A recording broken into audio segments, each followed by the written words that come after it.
C'est la pire chose qui peut t'arriver en tant qu'enfant de Dieu, c'est d'oublier ce magnifique passage. À chaque fois que tu es en mode « je doute de mes capacités », je n'ai pas confiance en moi, j'ai peur de ne pas y arriver, je me demande si quand je vais le lancer ce projet, ou quand je vais le faire pour les autres, ça va marcher. À chaque fois que tu as des raisonnements comme ça dans ta tête, c'est parce que tu as oublié que tu avais un ennemi. Tu as oublié qu'il y a quelqu'un qui s'appelle Satan et qui veut une seule chose, c'est détruire tout ce qu'il y a dans ta tête. Satan ne veut pas que tu prennes confiance en toi. Il ne veut pas que tu oses. Satan ne veut pas que tu passes à l'action. Et Satan ne veut pas que tu prennes confiance en Dieu.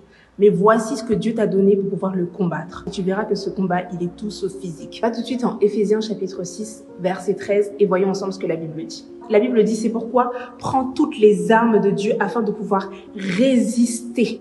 Résister. Tu vois, t'es pas né pour subir. T'es pas né, en fait, pour continuer à vivre tout le temps dans la peur, dans le doute, dans le manque de confiance en toi. Tu es né pour résister grâce aux armes que Dieu te donne. Dieu s'attend à ce que ses enfants soient comme des montagnes et non comme des vagues. Dieu s'attend à ce que ses enfants lui fassent confiance et espèrent en ce que sa parole dit. Au verset 16, la Bible dit: prends par-dessus tout cela le bouclier de la foi avec lequel tu pourras éteindre tous les traits enflammés du malin.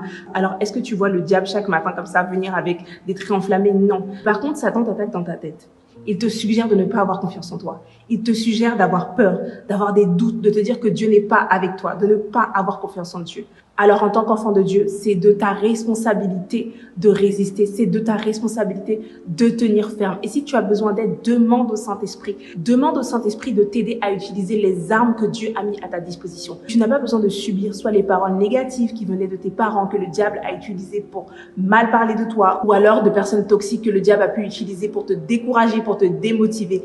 Reprends confiance en toi en t'appuyant sur ce que la parole de Dieu dit. Si Dieu dit que tu es capable, alors tu es capable. Si Dieu dit que tu es une merveilleuse personne, alors tu es une merveilleuse personne. Mais c'est à toi de te lever et de déclarer l'inverse de tout ce que tes pensées te disent. Et à force de changer tes pensées, tu vas tout simplement changer ta vie.